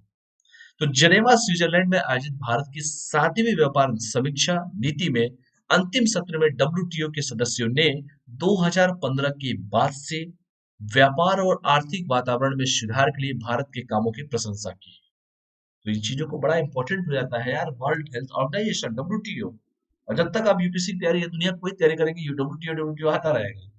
ठीक है, तो इसको ध्यान दीजिएगा आप लोग। चलिए, क्या है व्यापार नीति समीक्षा तंत्र, समीक्षा ही करना है, और क्या है व्यापार नीति समीक्षा तंत्र विश्व व्यापार संगठन के सदस्यों के बीच व्यापार प्रथाओं में पारदर्शिता को स्थापित करने वाला एक उपकरण है, ताकि व्यापार में ट्रांसपेरेंसी हो, पारदर्शिता हो। और ये जरूरी भी है किसी भी देश के लिए। इसके साथ ही साथ बहुपक्षीय व्यापार बायलैटरल व्यापार प्रणाली में सरकार के निर्णय लेने की घरेलू पारदर्शिता के निहित मूल्य का पालन करने के लिए दिसंबर 1988 में इसे मॉन्ट्रियल मिड टर्म रिव्यू के दौर में स्थापित किया गया था। इसको भी आप ध्यान से आप लोग पढ़ लीजिएगा, ठीक है, कि बहुपक्षीय व्यापार प्रणाली में सरकार के निर्णय लेने की घरेलू पारदर्शिता के निहित मूल्य का पालन करने के लिए दिसंबर 1988 में इसे मॉन्ट्रियल मिड टर्म रिव्यू के दौरे में स्थापित किया गया था। तो ये भी ध्यान से आप लोग पढ़ लीजिएगा। और देखिए उद्देश्य क्या है इसका, आखिर इसका उद्देश्य क्या है। यह डब्ल्यूटीओ के सदस्यों की व्यापार नीतियों और प्रथाओं की पूरी श्रृंखला की नियमित सामूहिक समीक्षा और मूल्यांकन करके बहुपक्षीय व्यापार प्रणाली के कामकाज पर उनके प्रभाव को सक्षम बनाता है। तो ये डब्ल्यूटीओ का सबसे बड़ा काम यही है कि जो भी सदस्य देश होते हैं डब्ल्यूटीओ के, उनकी व्यापार नीतियों और प्रथाओं की पूरी श्रृंखला की नियमित सामूहिक समीक्षा करता है और उसका मूल्यांकन करके बायलैटरल ट्रेड बहुपक्षीय व्यापार प्रणाली के कामकाज पर उनके प्रभाव को सक्षम बनाता है। और यह सदस्य देशों की व्यापार नीतियों की पारदर्शिता ट्रांसपेरेंसी को बढ़ाने और बहुपक्षीय व्यापार प्रणाली के कामकाज को सुचारू रूप से चलाने में सहायता करता है। ये भी बड़ा इंपॉर्टेंट हो जाता है, तो इसको भी ध्यान से आप लोग पढ़ लीजिएगा, ठीक है। और भी देखिए इसकी क्या प्रक्रिया है। समीक्षा का आधार और आवृत्ति विश्व व्यापार में सदस्यों के हिस्से पर निर्भर करती है। और तारीफ भी किया गया है भारत का 2015 से लेकर अभी तक का। तो मैंने कहा कि जब रिव्यू किया जाता है, समीक्षा किया जाता है, और समीक्षा के आधार पर ही विश्व व्यापार में सदस्यों के हिस्से पर निर्भर करती है। और विश्व व्यापार के 4 बड़े हिस्सेदार जैसे यूरोपीय संघ है, यूरोपीय यूनियन है, संयुक्त राज्य अमेरिका है, चीन और जापान की समीक्षा हर 2 साल में की जाती है। इसके बाद आने वाले 16 बड़े व्यापारी साझेदार की व्यापार नीति की समीक्षा हर 7 साल में समीक्षा की जाती है और अन्य सदस्यों की समीक्षा हर 6 साल में की जाती है। और हालांकि कुछ समय से कम विकसित सदस्यों के लिए भी एक लंबी अवधि भी तय की जा सकती है। यह समीक्षा विश्व व्यापार संगठन की सामान्य परिषदीय अनुषंगीय निकाय व्यापार नीति समीक्षा निकाय द्वारा की जाती है। तो इतना डीपली पढ़ने की जरूरत नहीं है, जितना जानना था उतना आप लोग जान लीजिएगा। 4 बड़े हिस्सेदार जैसे यूरोपीय संघ है, यूरोपीय यूनियन है, संयुक्त राज्य अमेरिका है, चीन है और जापान की समीक्षा हर 2 साल में की जाती है। और जैसे मैंने कहा कि इसके बाद आने वाले 16 बड़े व्यापार साझेदारों की व्यापार नीति की समीक्षा हर 4 साल में समीक्षा की जाती है। इसको भी ध्यान से आप लोग इन चीजों को पढ़ लीजिएगा, ठीक है। और भी देखिए भारत का क्या पक्ष है। भारत की व्यापार नीति की सातवीं समीक्षा के प्रमुख निष्कर्ष क्या है, क्योंकि हमको इस सब देश से मतलब है। डब्ल्यूटीओ व्यापार और आर्थिक वातावरण में सुधार के लिए भारत द्वारा किए गए निम्नलिखित प्रमुख प्रयासों की सराहना की है। कौन कौन से प्रयास, जैसे कि भारत सरकार द्वारा अप्रत्यक्ष कर सुधारों के रूप में वस्तु एवं सेवा कर लागू किया गया, यानी कि जीएसटी लागू किया गया। और हमको कमेंट करके बताइए कि जीएसटी की कब से लागू किया गया है। गुड्स एंड सर्विसेज टैक्स जो है इंडिया में, जिसे गब्बर सिंह टैक्स भी लोग, कुछ लोग विपक्ष वाले बोला करते थे Gabbar Singh tax, this is not GST, this is Gabbar Singh tax. तो जीएसटी कब से लागू किया गया, कमेंट करके आप हमको बताइए। जीएसटी क्या ये डायरेक्ट टैक्स है, क्या ये इनडायरेक्ट टैक्स है, बताइए क्या है जीएसटी, क्या है, कब लागू किया गया था। जल्दी जल्दी आंसर दीजिए सभी के सभी। आंसर जरूरी है बेटा, जीएसटी को हल्के मत लीजिए। ये पेपर में डायरेक्ट यही क्वेश्चन उस साल पूछा था कि जीएसटी इज डायरेक्ट टैक्स और जीएसटी इज इनडायरेक्ट टैक्स। यह प्रत्यक्ष कर है कि अप्रत्यक्ष कर है। लड़के इतना लंबा चौड़ा पढ़ के चले गए, सेंट्रल जीएसटी होता है, स्टेट जीएसटी होता है, लेकिन पूछ दिया कि डायरेक्ट टैक्स है कि इनडायरेक्ट टैक्स है।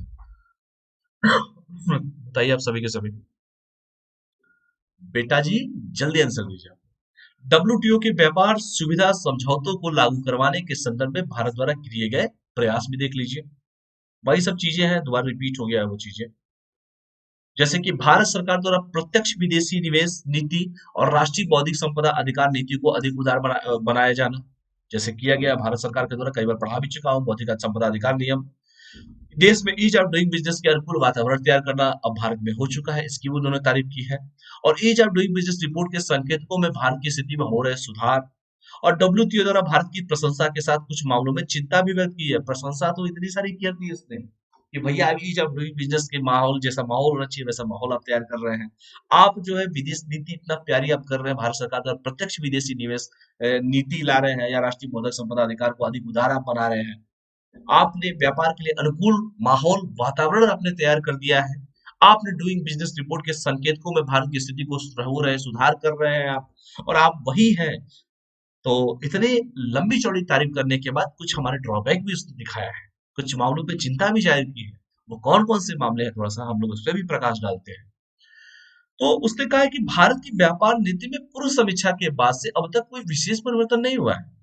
और डब्ल्यूटीओ का यह भी मानना है कि टैरिफ में, निर्यात कर में, न्यूनतम आयात मूल्य में, आयात और निर्यात प्रतिबंध और लाइसेंसिंग जैसे व्यापार नीति के साधनों पर भारत की निर्भरता बहुत अधिक है भाई साहब।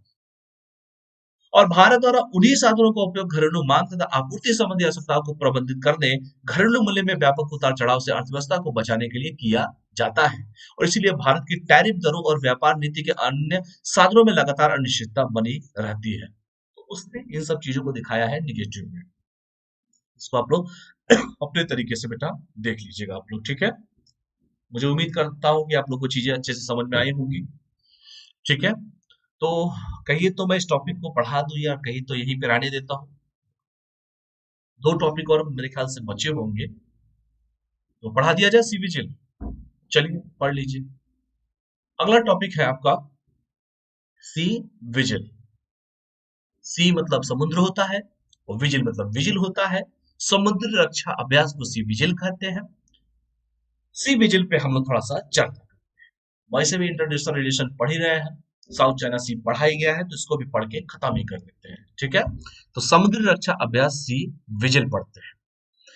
तो नौसेना, अब आपको पता है कि नौसेना, अच्छा कोई बता सकता है कि मॉडर्न हिस्ट्री जब मैं पढ़ाया था तो आपको नौसेना के बारे में बताया था, उस समय किस देश की नौसेना सबसे शक्तिशाली थी?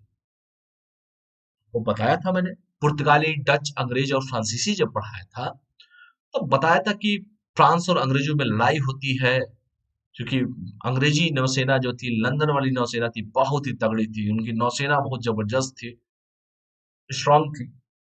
खैर ये सब चीजें पढ़ाई करते हैं। चलिए बात करते हैं, क्योंकि व्यापार का एक ही रास्ता है, नौसेना जिसके पास है वही शेर है, वही बाहुबली है।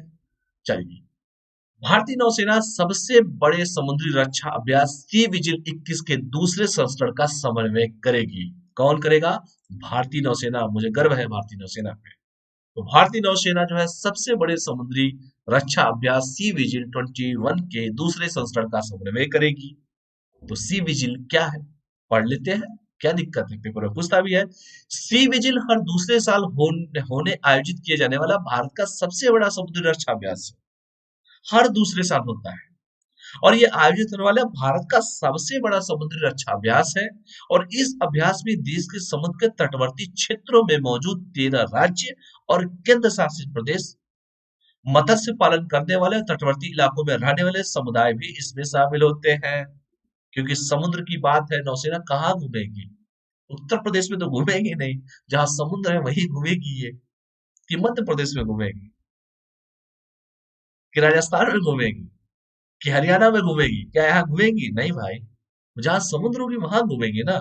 तो इस अभ्यास में देश के समुद्री तटवर्ती क्षेत्रों में, जहां पे तट है वहां पे जाएंगे।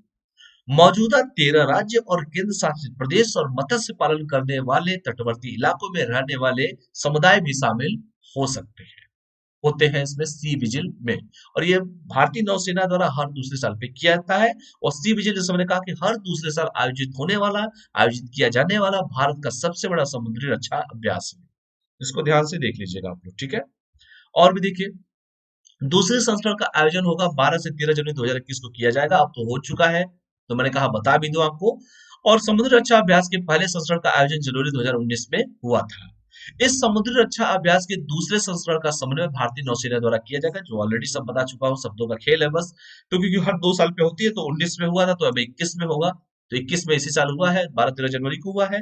और बड़े भौगोलिक क्षेत्र संबंधित लोगों की संख्या और अभ्यास में शामिल होने वाले भागीदारों की संख्या को देखते हुए इस अभ्यास का दायरा और बढ़ा दिया गया है। क्योंकि भाई हमारे पास भारतीय नौसेना कर रही है, सबसे बड़ी बात तो ये है। तो बड़े भौगोलिक क्षेत्र, संबंधित लोगों की संख्या को देखते हुए और अभ्यास में शामिल होने वालों की भागीदारियों की संख्या को देखते हुए इस अभ्यास का दायरा काफी बढ़ा दिया गया है। जिसको आना है आ जाए, एक्सरसाइज कर लो, कोई दिक्कत नहीं है। भारतीय नौसेना, कोस्ट गार्ड, कस्टम और अन्य समुद्री एजेंसियां सी विजिल में भाग लेंगे। और इस अभ्यास के मौके पर रक्षा मंत्री, गृह मंत्री, जहाज रानी, पेट्रोलियम और प्राकृतिक गैस, मत्स्य, कस्टम, राज्य सरकारें, केंद्र सरकार, राज्य सरकारों की एजेंसियां भी इसमें शामिल होंगी। इतनी जितनी लंबा चौड़ा एजेंसियों को बताया, सारे एजेंसी वाले पहुंच जाएंगे। गृह रक्षा वाले हो, गृह वाले हो, जहाज रानी वाले हो, पेट्रोलियम प्राकृतिक गैस वाले हो, मत्स्य वाले हो, कस्टम वाले, राज्य सरकार, केंद्र सरकार, सारी एजेंसियां वहां पहुंच जाएंगी, शामिल होंगी इसमें। और उपयोगिता क्या है, थोड़ा इसका भी ये हम लोग देख लेते हैं कि ऐसी समुद्री रक्षा अभ्यास की क्या उपयोगिता है, क्या जरूरत है। मुंबई में 26 नवंबर में हुए, आपको पता है ना आतंकवादी हमला हुआ था 26/11, कैसे भूल सकते हैं आप। किस रास्ते आए थे सब वो आतंकवादी हमारे, समुद्र के रास्ते ही आए थे। जरूरी है कि नहीं, अगर वो हम लोग को पहले पता चल जाता कि वो इस रास्ते आते तो क्या हम लोग उन चीजों को रोक सकते थे जो ताज पे होटल पे अटैक हुआ था। चलिए, मुंबई में 26 नवंबर में हुए आतंकी हमलों से भारत के पूरे समुद्री तटीय क्षेत्र की सुरक्षा में विशेष ध्यान दिया जा रहा है। और आने वाले समय के लिए हम लोग उस पर अधिक से अधिक काम कर रहे हैं। कहीं से भी घुसपैठिए हमारे देश में हमारी आंतरिक सुरक्षा में कहीं हस्तक्षेप न करें, क्योंकि इंटरनल सिक्योरिटी के साथ एक्सटर्नल के साथ साथ इंटरनल सिक्योरिटी भी बड़ी इंपॉर्टेंट होती है। और सिक्योरिटी में तो वैसे भी चैप्टर में पढ़ना है आपको, यूपीएससी में सिलेबस है आपके, आंतरिक सुरक्षा, सिक्योरिटी। गौरतलब है कि मुंबई में यह आतंकी हमला समुद्र के रास्ते ही हुआ था। वो कसाब कहाँ से आया था, वो जितने भी आतंकवादी आए थे वो कहाँ से आए थे, समुद्र के रास्ते ही तो आए थे। तो काफी इंपॉर्टेंट हो जाता है इसका रोल। अगर उसको पहले ही हम लोगों ने रोका होता, हमारी इंटेलिजेंस और सही तरीके से काम की होती, तो शायद ये घटनाएं नहीं होती। तो खैर, आने वाले समय के लिए इन चीजों को हम और स्ट्रांग करना चाहते हैं, अपने सिक्योरिटी को और मजबूत करना चाहते हैं ताकि ये सब घटनाएं ना हो। तो यही सब चीजें हैं कि मुंबई में 26 नवंबर में हुए आतंकी हमले के बाद से भारत के पूरे समुद्री क्षेत्रों की सुरक्षा में विशेष ध्यान दिया जा रहा है। और जैसे मैंने कहा कि मुंबई में यह आतंकी जो हमला हुआ था 26 नवंबर को जो घटना हुआ था, उसमें मुंबई के मतलब आतंकी जो हमला हुआ था वो समुद्र के रास्ते हुआ था। इसलिए भारतीय नौसेना का ये सब अभ्यास करना बड़ा इंपॉर्टेंट हो जाता है। इसीलिए सारे के सारे जितना मैंने बताया तटवर्ती राज्य हो, वो सभी के सभी इसमें पार्टिसिपेट करते हैं और इसको अच्छे तरीके से एक्सरसाइज किया जाता है। पहला 19 पे किया गया, हर 2 साल पे किया जाता है। इस साल भी किया गया 12-13 जनवरी को जो हो चुका है, तो इसको ध्यान से देख लीजिएगा आप। ठीक है, यह अभ्यास भारतीय नौसेना के थिएटर लेवल अभ्यास TROPEX, theatre level readiness operational exercise की दिशा में उठाया गया एक कदम है। और सी विजिल और ट्रोपेक्स अभ्यास मिलकर समुद्री इलाकों की चुनौती से निपटने के लिए पूरी तरह से सक्षम भी है। तो दोनों के दोनों नौसेना के थिएटर लेवल अभ्यास जो है ट्रोपेक्स, यानी कि रेडनेस ऑपरेशनल एक्सरसाइज ट्रोपेक्स की दिशा में उठाया गया एक कदम भी है। और सी विजिल समुद्री इलाकों में सुरक्षा की स्थिति का वास्तविक आकलन करने के साथ आगे उसमें सुधार की संभावनाओं का अवसर देता है कि भैया जो भी सुधार करते हैं हम उसको सुधार को कर लेंगे, जिससे हमारी समुद्री सुरक्षा और मजबूत हो सके। समुद्र अगर सुरक्षित रहेगा तो समुद्र के रास्ते जो घटनाएं होनी है वो नहीं होंगी, क्योंकि व्यापार किस रास्ते आप करते हैं, समुद्र के रास्ते ही तो करते हैं। तो जिसके पास समुद्र में पकड़ मजबूत होगी वही देश तरक्की भी करेगा, क्योंकि व्यापार का ही सारा खेल है, सारा ट्रेड व्यापार का ही खेल है सब कुछ। तो यही सब चीजें हैं। देखिए समुद्र हमारे, देखिए दिख रहा है आपको, मेरे देश की शान तिरंगा ये भी दिखाई दे रहा है आप लोग को। सी विजिल अभ्यास के अलावा छोटे पैमाने पर समुद्री इलाकों के राज्यों में नौसैनिक अभ्यास भी किए जाते हैं, सबको पता है, जिसमें एक से ज्यादा राज्य मिलकर भी इसमें अभ्यास करते हैं। जहां पर राज्य है, छोटे छोटे राज्य है, समुद्री इलाका है, तो करेंगे। जो एक दूसरे राज्य से मिले हुए सटे हुए हैं तो करना ही है, जिसका उद्देश्य राष्ट्रीय स्तर पर देश की सुरक्षा के उद्देश्य को पूरा करता है। और यह अभ्यास उच्च स्तर पर समुद्री क्षेत्रों में भारत की सुरक्षा तैनातियों का भी आकलन करने में मदद करता है। तो इसको भी ध्यान से देख लीजिएगा भाई, इंटरनल सिक्योरिटी के साथ साथ एक्सटर्नल के साथ साथ इंटरनल भी जरूरी है। तो समुद्र अगर सुरक्षित रहेगा तो हर चीज परफेक्ट रहेगा। तो यही सब किया जाता है। अगला टॉपिक है सीबीडीटी द्वारा ई पोर्टल का शुभारंभ किया गया है। CBDT central board of direct taxes जिसे कहते हैं। तो चलिए ये टॉपिक को मैं कल पढ़ा दूंगा, ठीक है। इस टॉपिक को हम रहने देते हैं यहीं पे। बाकी जितना पढ़ाया गया है कहिए तो मैं इसको पूरा भी कर दूं। इसको एक छोटा सा टॉपिक है, पढ़ ही लो यार, ठीक है। चलो सीबीडीटी पढ़ा ही देता हूँ, ठीक। सीबीडीटी के बारे में हम लोग पढ़ लेते हैं, ठीक है। इसके पहले का तो समझ में आ गया होगा आप लोगों को, समुद्री सी विजिल सब पढ़ा ही दिया हूँ। सीबीडीटी के बारे में थोड़ा सा चर्चा कर लेते हैं, अब इसको भी पढ़ के खत्म कर देते हैं, ठीक है। सीबीडीटी द्वारा ई पोर्टल लॉन्च का शुभारंभ किया गया है। ई पोर्टल जब हो गया तो इलेक्ट्रॉनिक पोर्टल हो गया। और सीबीडीटी के बारे में हम लोग बात करेंगे। क्या है CBDT? Central board of direct taxes, जिसे सीबीडीटी कहते हैं। और ई पोर्टल का शुभारंभ किया गया है। क्यों किया गया है, क्या जरूरत पड़ी है, क्यों इसको लाया जाता है? डायरेक्ट टैक्स की बात होगी तो जाहिर सी बात है रेवेन्यू से जनरेटेड कोई मामला होगा, टैक्स से रिलेटेड कोई मामला होगा, टैक्स से चोरी से रिलेटेड कोई मामला होगा, तभी तो लाया गया होगा। ई पोर्टल का शुभारंभ किया गया हो, इलेक्ट्रॉनिक पोर्टल का शुभारंभ किया गया है। तो चलिए हम इस पे बात कर लेते हैं। तो सीबीजी, हाल ही में सीबीडीटी बता ही चुका हूं कि central board of direct taxes करते हैं, ने कर चोरी, बेनामी संपत्तियों, विदेशी अघोषित परिसंपत्तियों, टैक्स एवेजन, बेनामी प्रॉपर्टीज, फॉरेन अनडिस्क्लोज्ड एसेट जो है हमारे के बारे में शिकायत दर्ज करने के लिए ई पोर्टल का शुभारंभ किया है कि भैया ये सब कोई शिकायत हो, आप पोर्टल पर जाइए, आप जाके वहां पर रजिस्ट्रेशन कर दीजिए, कोई दिक्कत नहीं है। क्योंकि कोई पोर्टल ही नहीं था। अब सरकारी तंत्र है, फाइल इधर उधर घूमती रहेगी, वो कहाँ कहाँ घूमेगी किसी को कोई पता भी नहीं चलेगा। इसलिए कहा है कि भैया पोर्टल बना देते हैं, किसी के पास जाने की जरूरत नहीं है। आप जाइए पोर्टल पर रजिस्ट्रेशन कीजिए, कोई टेंशन नहीं लेने की जरूरत नहीं है। नहीं तो कागज कितना घूमता है सभी को सच्चाई पता है। तो कर चोरी हो या बेनामी संपत्ति हो या विदेशी अघोषित संपत्ति हो या टैक्स इवेजन हो, बेनामी प्रॉपर्टीज हो, फॉरेन अनडिस्क्लोज्ड एसेट्स हो के बारे में शिकायत अगर दर्ज करने के लिए ई पोर्टल का शुभारंभ किया गया है सीबीडीटी के द्वारा।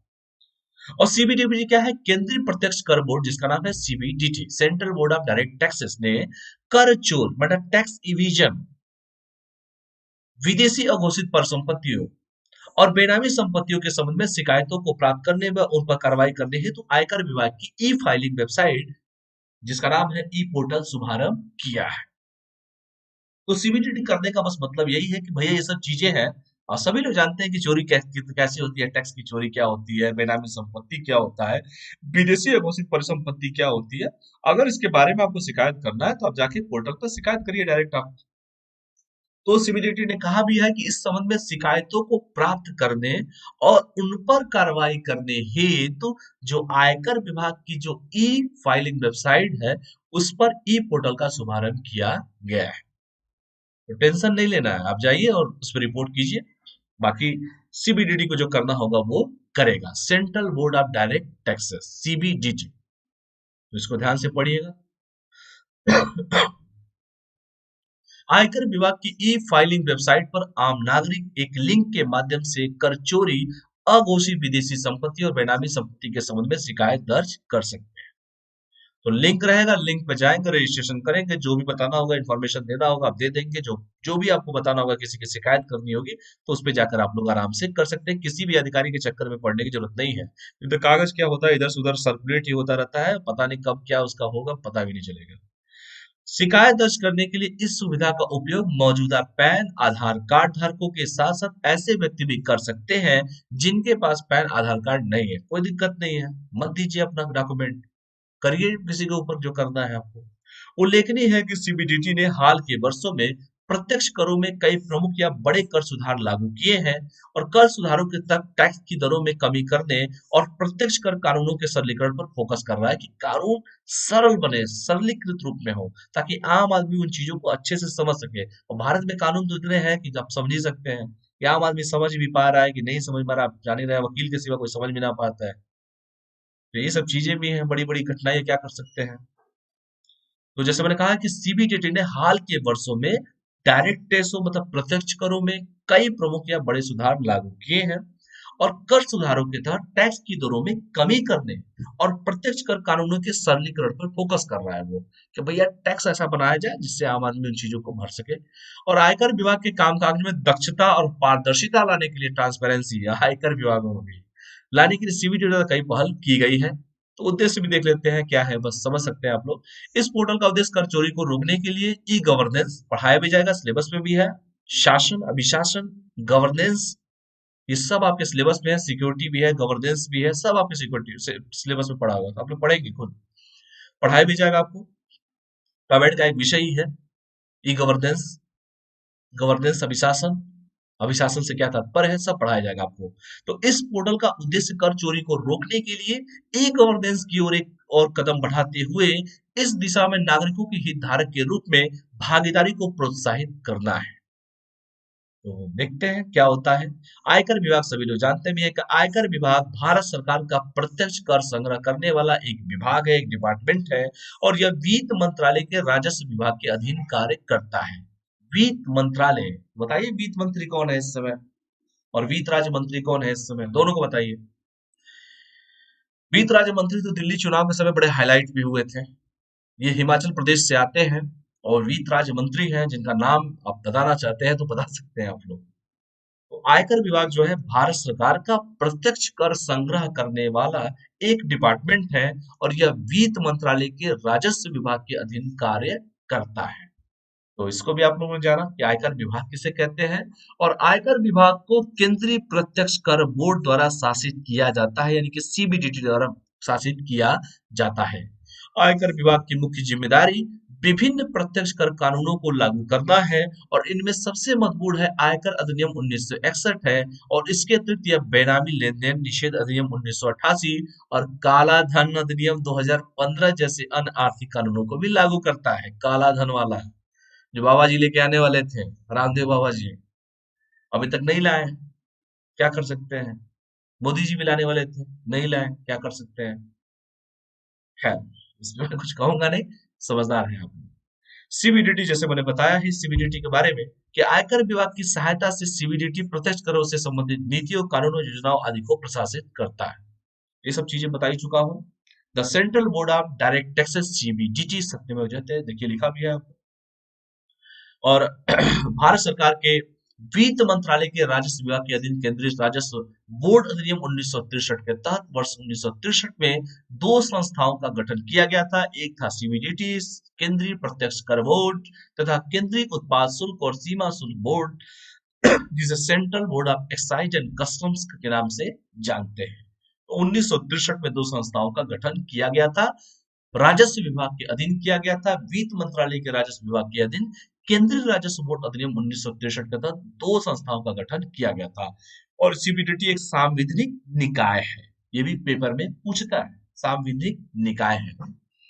सीमा शुल्क, कस्टम ड्यूटी, केंद्रीय उत्पाद शुल्क, सेंट्रल एक्साइज ड्यूटी, सेवा कर जिसे सर्विस टैक्स कहते हैं, तथा नारकोटिक्स के प्रशासन इत्यादि को सीबीईसी प्रशासित करता है। सीबीईसी का मतलब मैंने क्या बताया, central board of excise and customs, केंद्रीय उत्पाद शुल्क और सीमा शुल्क बोर्ड जिसे कहते हैं, वो इतना सारा डिपार्टमेंट ये देखता है, इसका प्रशासन। यानी कि सीमा शुल्क होगा, यानी कि कस्टम ड्यूटी जो आपकी लगती है, या केंद्रीय उत्पाद शुल्क जिसे सेंट्रल एक्साइज ड्यूटी किसे कहते हैं, या सर्विस टैक्स जिसे कहते हैं, सेवा कर जिसे कहते हैं, नारकोटिक्स का ये सारा का सारा जो एडमिनिस्ट्रेशन है, जो प्रशासन है, वो देखता है सीबीईसी देखता है, central board of excise and customs देखता है। तो इसका ध्यान से पढ़ लीजिएगा, और क्लास यहीं पर आज का समाप्त होता है आपका, ठीक है। तो मुझे उम्मीद है कि जितने भी चैप्टर्स पढ़ाए गए हैं, चाहे साउथ चाइना सी का विवाद पढ़ाया गया हो, चाहे एनजीटी पढ़ाया गया हो, चाहे सीबीडीटी के बारे में पढ़ाया गया हो, जो भी टॉपिक पढ़ाया गया है, चाहे डब्ल्यूटीओ के बारे में पढ़ाया गया हो, तो इसको आराम से हम लोग पढ़िएगा। और आने वाले समय में मैं, जैसे मैंने कहा था कि मंडे को 18 तारीख पड़ेगा, 18 जनवरी को, ठीक है, 18 जनवरी को दिन में 11 AM को आपका मॉडर्न हिस्ट्री का तीसरा लेक्चर स्टार्ट कर दूंगा। ऑलरेडी दो क्लासेज हो चुके हैं, 11 AM को होगा, थर्ड लेक्चर होगा, तीसरा क्लास स्टार्ट होगा, वहां से कंटिन्यू किया जाएगा मॉडर्न हिस्ट्री को, क्योंकि दो टॉपिक उसमें पढ़ा चुका हूँ। यूरोपीय वाणिज्यिक कंपनियों का भारत आगमन, जिसमें मैंने पुर्तगाली, डच, अंग्रेज और फ्रांसीसी पढ़ाया था, और दूसरा पढ़ाया था मैंने कि आधुनिक भारत का आर्थिक इतिहास, इकोनॉमिक हिस्ट्री ऑफ इंडिया पढ़ाया था मैंने। उसके बाद का जो भी सेशन है, और आगे जो भी डीपली पढ़ेंगे हम, बहालवाड़ी, रैयतवाड़ी, सब पढ़ाया जाएगा। तो तीसरा लेक्चर तैयार रहिएगा 18 जनवरी को दिन में 11 बजे से, अन अकेडमी के ऐप पर वो क्लास होगा, ये ध्यान से रखिएगा, ऐप पर क्लास होगा वो। तो पहले से आप लोग प्रिपेयर रहिएगा, ये टेलीग्राम का लिंक है, इस टेलीग्राम के लिंक से सभी लोग जुड़ जाइएगा जिनको जुड़ना हो, क्योंकि सारा इंपॉर्टेंट जो भी चीजें देनी होती है कंटेंट में इसी पे, क्लास की टाइमिंग क्या है, क्लास का डेट क्या है, क्लास का पीडीएफ क्या है, सब कुछ इसी टेलीग्राम पे आपको मिल जाएगा। तो हमसे जुड़ने का ये एक माध्यम है आपके पास। ये कोड है BJ01, इस कोड का यूज करके अपने सब्सक्रिप्शन पे, किसी भी सब्सक्रिप्शन पे 10% आप बचा सकते हैं। चैनल को लाइक कीजिए, शेयर कीजिए, सब्सक्राइब कीजिए, और कुछ भी पूछना हो तो आप टेलीग्राम पे मुझे मैसेज कर देंगे। जब मैं फ्री होता हूँ तो उसका रिप्लाई कर देता हूँ। अनअकैडमी प्रिंस जायसवाल के नाम से टेलीग्राम का लिंक है, यहाँ पे भी लिखा हुआ है अनअकैडमी मेरे नाम के आगे लगा लीजिएगा, आप हमसे जुड़ सकते हैं। और 17 तारीख को आपको पता है ना कि दिन में 11 बजे अनअकैडमी के द्वारा कॉम्बैट कराया जा रहा है। ऑल ओवर इंडिया लेवल पे वो कॉम्बैट होने वाला है, इसलिए भारी से भारी संख्या में जो लड़के ऑलरेडी, बहुत सारे बच्चे रजिस्ट्रेशन करके पेपर दे रहे हैं वो, और आप लोग भी जो नहीं भरे हो बेटा, तुरंत जाओ रजिस्ट्रेशन करो। रजिस्ट्रेशन करोगे कॉम्बैट का तो आपसे कोड पूछेगा, तो ये कोड जो है PJ01 लगा दीजिएगा, डिस्क्रिप्शन बॉक्स में लिंक होगा उसका। तो चलिए कल फिर मिलते हैं। गला पूरा बैठ चुका है, तब तक के लिए आप लोग पढ़ाई कीजिए, स्वस्थ रहिए, मस्त रहिए। चैनल को लाइक कीजिए, शेयर कीजिए, सब्सक्राइब कीजिए, और अपने कमेंट, अच्छे कमेंट या जो भी कमेंट करने हो आप जरूर कीजिएगा, अगर आपके लिए बेनिफिशियल आपका ये कंटेंट हो तो, मतलब जो पढ़ा रहा हूँ वो अच्छे से समझ में आ रहा है तो आप कमेंट कीजिए। और चैनल को लाइक कीजिए, शेयर कीजिए, सब्सक्राइब कीजिए, और थैंक्स फॉर वॉचिंग। तब तक के लिए हम अलविदा करते हैं। पढ़ाई करते रहिए, स्वस्थ रहिए, मस्त रहिए, पढ़ते रहिए। बहुत बहुत धन्यवाद। Thank you all of you. ठीक है, क्लास को यहीं पे ऑफ करता हूँ। बहुत बहुत धन्यवाद। Thank you all of you.